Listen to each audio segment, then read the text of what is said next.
Feel like life keeps beating you down? What if that pain is actually preparation?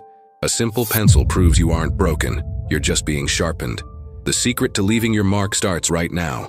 Have you ever felt stuck? Like you have all this potential inside, ideas, dreams, talent, but you're just sitting on a shelf gathering dust? It's frustrating, right? We live in a culture that screams do it yourself and be self-made. But here's the brutal truth that might save you years of struggle. Total independence is a trap. Imagine our friend the pencil lying in a box. It has the potential to write a masterpiece, to draft a skyscraper, or to sketch a portrait that makes someone cry. But as long as it stays in the box, screaming, "I don't need anyone," it remains just a stick of wood. It's useless. This is where the craftsman, Elias, steps in. Before he sends the pencil out into the world, he gives it the most important rule of all. You will only do great things if you allow yourself to be held by someone's hand. Think about that. It sounds counterintuitive, doesn't it? We want control, but psychology calls this the zone of proximal development. It's a fancy way of saying that your graphite, your core potential, has a ceiling if you try to do everything alone. To break through that ceiling, you need a guiding hand. That could be a mentor, a partner, a spiritual purpose, or even just surrendering to the flow of life instead of fighting it. So ask yourself, who or what are you allowing to hold you? Because if you're too proud to be guided, you're just wood and lead waiting for a miracle that won't happen. But once you accept that guidance, that's when the real work begins.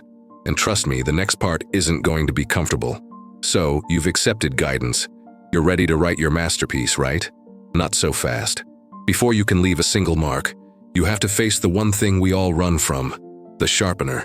Imagine the pencil's panic. Sharp blades cutting away its comfortable wooden exterior. It feels like destruction. It feels like the end. But Elias, the craftsman, whispers the hardest truth of all. This sharpening is going to be painful, but without it, you are useless. Does that hit home? Maybe you're going through a sharpening right now. A breakup, a financial crisis, a failure that feels like it's stripping you bare. It feels like you're losing pieces of yourself. But here's the science that changes everything. Antifragility. Biologically, we are designed to need stress. It's a concept called hormesis.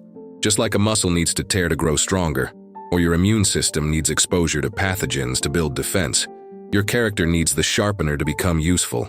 If life was always soft, you'd never become sharp. You'd be safe, sure, but you'd be dull. And a dull pencil can't write a legacy, it just takes up space. So the next time you feel that pain, don't ask why me. Ask, what is this sharpening me for? But being sharp brings a new danger, because the moment you start writing, you're going to make a mess, and now you're sharp. You start moving, and suddenly, scratch, you make a massive mistake. That ugly scribble stares back at you. Panic hits. You want to quit, but wait. The pencil is equipped with an eraser. Elias says, the eraser doesn't deny your history, it refines your future. It's permission to pivot. Real quick, if this story is resonating, hit that like and subscribe button. It helps us sharpen the algorithm so this message reaches others who need it. Thanks. Back to the mistake. We treat failure like a disease, but neuroscience calls it prediction error. Your brain releases chemicals to rewire itself not just when you succeed, but specifically when you correct a wrong prediction. That's neuroplasticity in action. You literally cannot get smarter without getting it wrong first. The eraser isn't a sign of weakness. It's the most powerful tool for growth you have. So stop fearing the mistake. The error isn't the end of the page. It's just the draft for a better version. But eventually, the eraser wears down. The wood gets short, and you have to face the ultimate question. What are you actually leaving behind?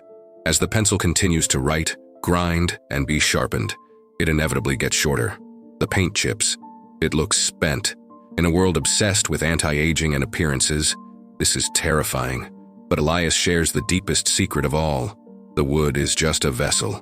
The graphite inside is the gold. Your status, your bank account, your body. That's just the wood. It's meant to be whittled away. What truly matters is the graphite, your character, your soul. And its only purpose is to leave a mark, regardless of the surface. Maybe life has handed you rough, sandpaper-like days. It's hard to write on that, but you must press down anyway. Why? Because of the ripple effect.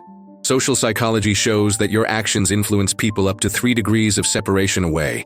Friends of friends of friends.